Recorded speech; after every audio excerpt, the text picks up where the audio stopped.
Hola, ¿cómo andan? Soy Matías de Mar del Plata.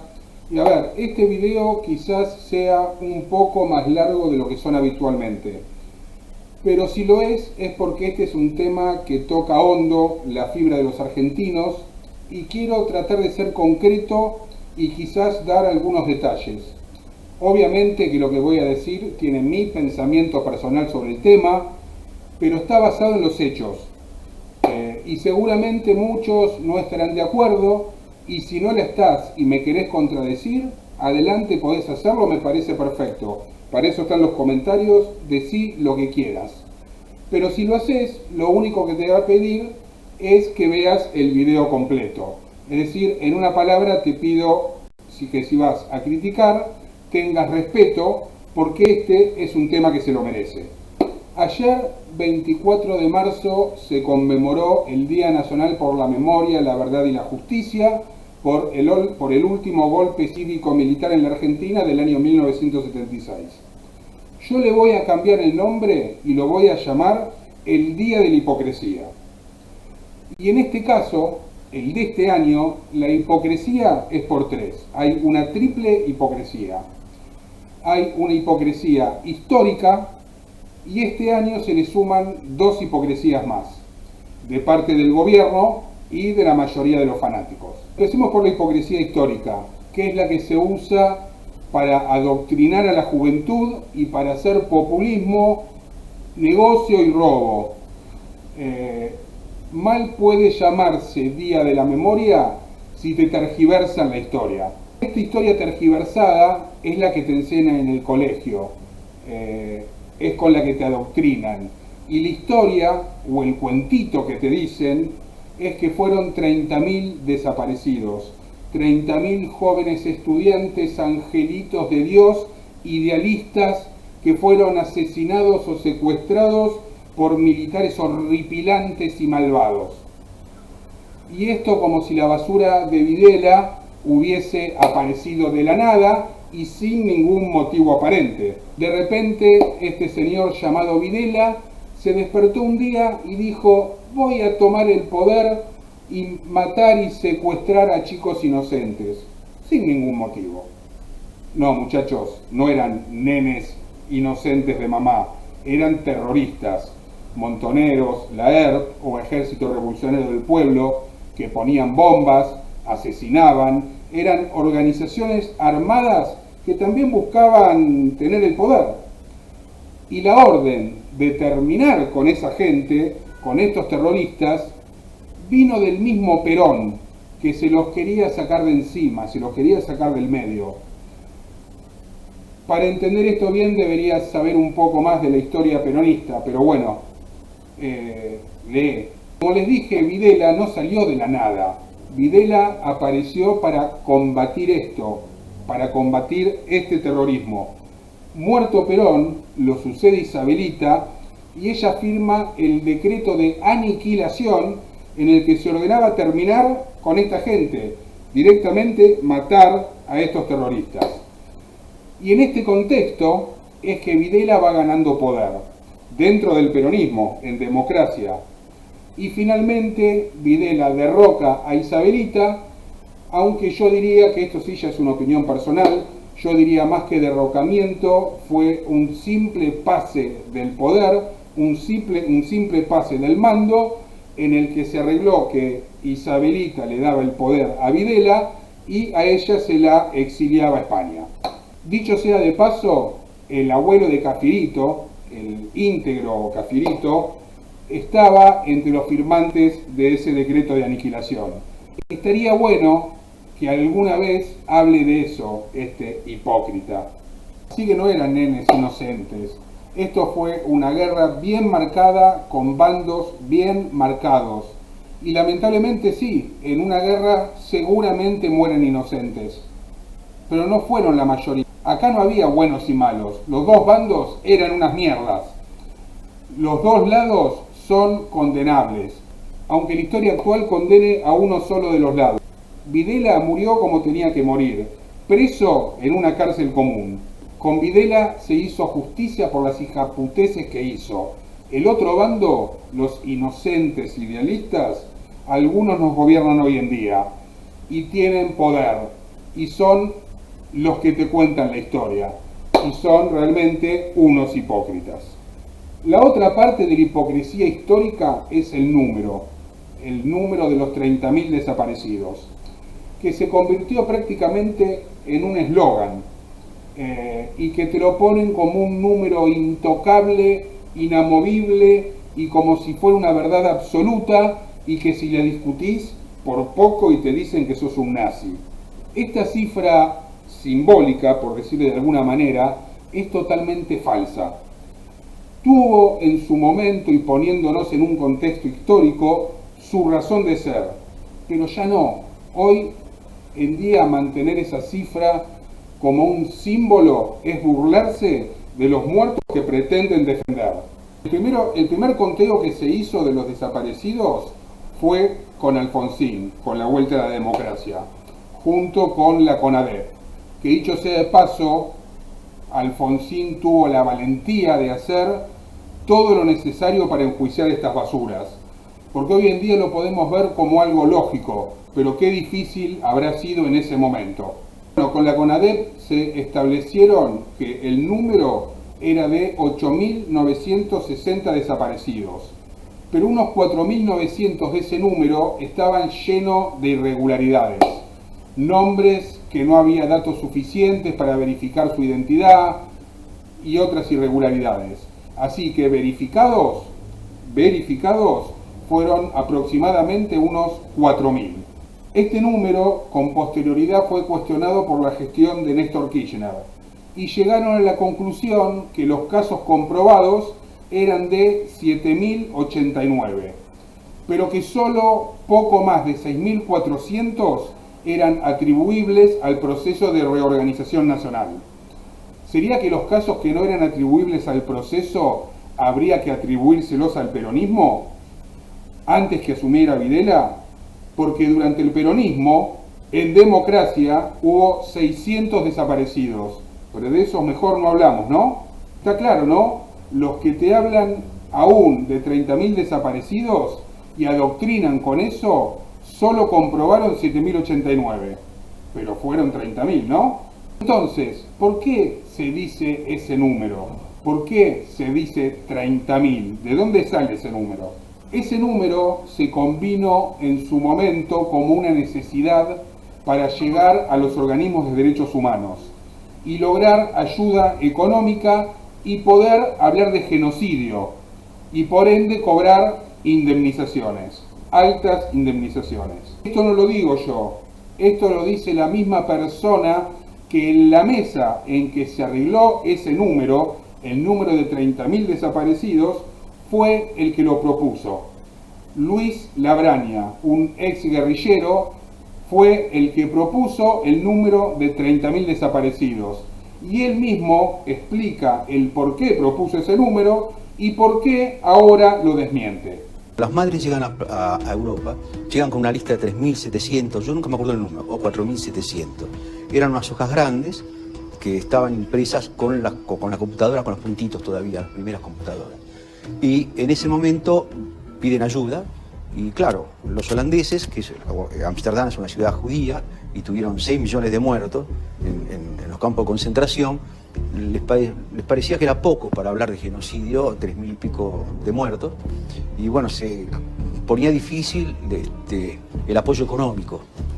Por lo tanto, se entró a discutir. Se discutía en los bares, se discutíamos en la colonia de argentinos, discutíamos en la comisión, digamos, de solidaridad por la Argentina, etcétera, etcétera. Y se discutía si 7.000, 8.000, 10.000, 12.000. Y simplemente dije, ponemos 30.000. ¿Usted dijo así, ponemos 30.000? Sí, así. ¿A quién le dijo eso? Ahí, a los compañeros, a distintos compañeros. Entonces, bueno, pongamos 30.000, uno decía al otro, discutían, qué sé yo. Y después, los grupos que iban a aportar el dinero, les pareció razonable. Nosotros comentábamos ¿De dónde sacó el número de 30.000? ¿Lo inventó usted? Claro, porque nosotros... ¿Usted dijo 30.000 o 20.000 o 100.000 de nosotros nunca supimos cuál era la cantidad de ¿Se desaparecidos. entiende? Para lograr apoyos y que esto se considerara genocidio y tener apoyo económico, el número que tenían comprobados eran muy pocos. Entonces debían inventar un número. Y el número que se inventó fue el de 30.000. La cara de Cabandier, por Dios, parecía estar pensando, ¿qué estás diciendo? Me estás destruyendo el relato, ¿no? Otra cosa, en otra entrevista que vi a este señor, a Labraña, que la hizo El Presto, y se la recomiendo porque habla de muchas cosas, no solo del tema del número. Es muy interesante esa entrevista porque te pone en contexto de lo que pasaba en ese momento y por qué se llegó a lo que se llegó. Mirala, que está muy, pero muy buena. Larga, la verdad, es bastante larga, pero la verdad hoy me desperté antes de las 5 de la mañana y no me pude volver a dormir y no me bancaba en la cama. Así que me levanté y me puse a ver la entrevista esa y la vi entera. Dura como 1 hora y media. Pero si la pueden ver y tienen tiempo, háganlo. Y a lo que quiero llegar es que en esa entrevista, El Presto le pregunta en un momento a Labraña quiénes estaban en esa mesa. Quiénes estaban en la mesa en que se arregló el número de 30.000 desaparecidos.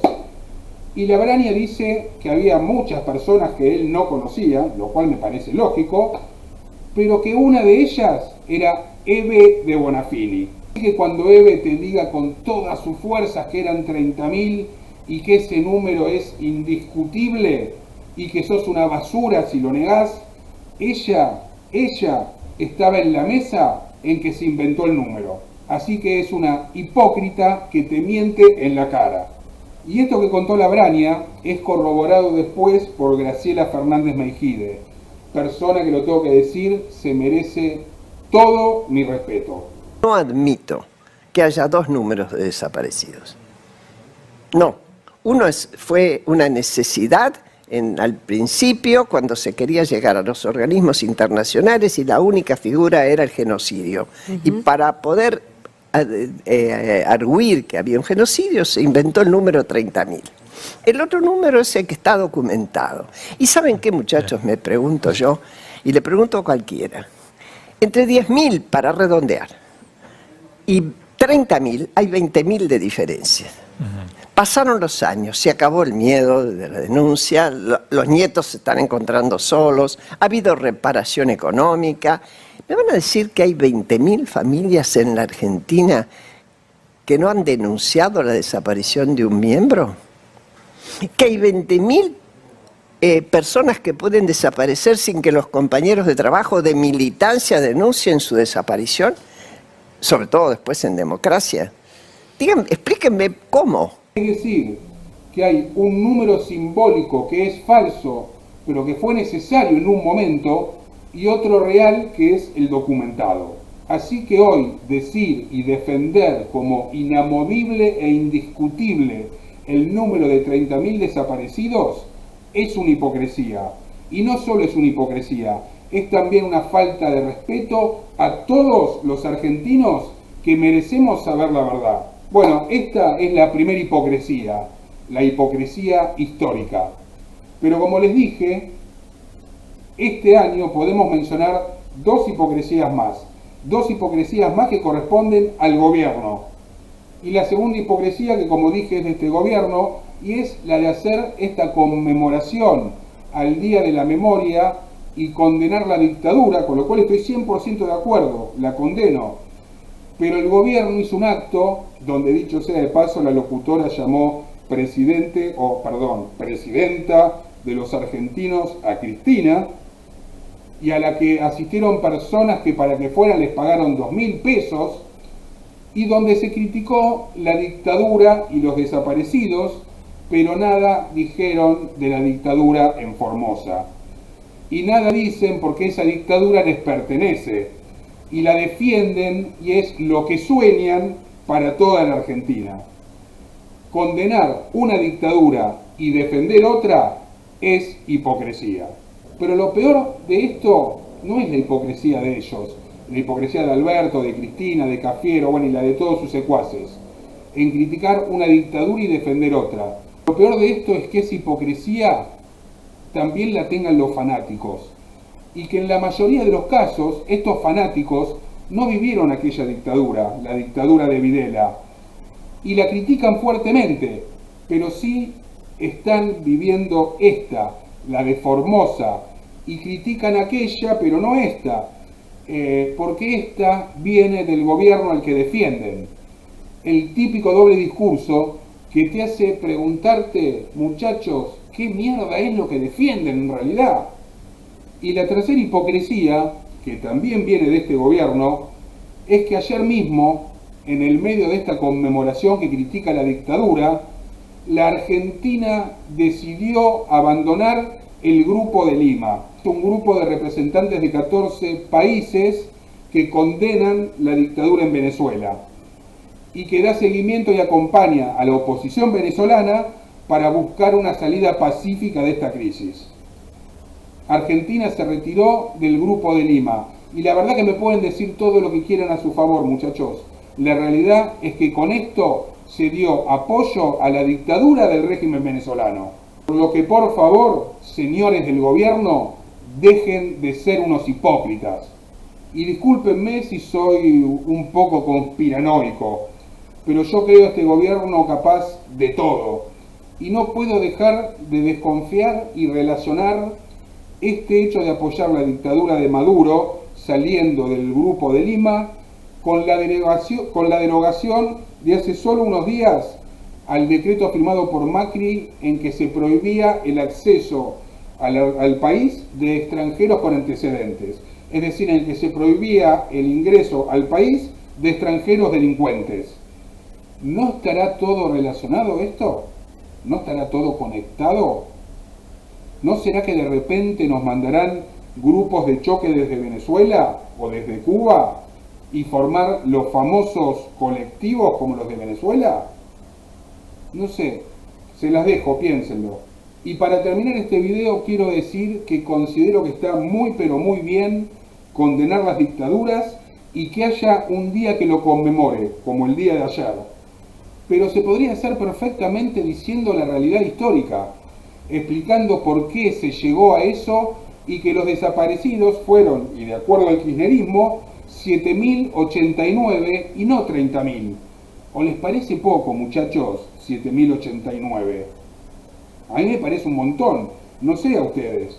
Yo conmemoro el día de ayer y condeno la dictadura, pero critico toda dictadura, la de antes y la de ahora. Pero la verdad, les tengo que ser sinceros, me preocupa y me importa muchísimo más la de ahora y la que se nos puede venir en todo el país.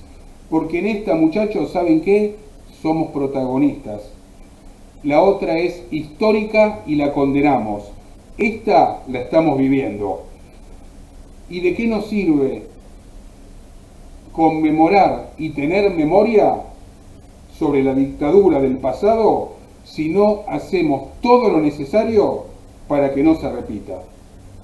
Hasta el próximo video.